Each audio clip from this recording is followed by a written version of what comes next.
এই দোয়া যেদিন আমি পড়েছি কোরআনে, ওই দিন থেকে আজও পর্যন্ত আমার মনে হয় না আমার জীবনে 2 মিনিটের কোনো দোয়াও যদি হয়, 1 মিনিটের দোয়াও যদি হয়, মুহূর্তের দোয়াও যদি হয়, আমি এই দোয়াটা কখনো মিস করি বলে, জ্ঞাতসারে মিস করি বলে আমার মনে পড়ে না।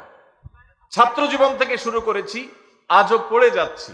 আলহামদুলিল্লাহ, আল্লাহর কাছে শুকরিয়া আদায় করে আপনাদেরকে বলতে পারি, এই দোয়ার সুফল আমি নিজের চোখে দেখেছি, আমি নিজে ভোগ করছি।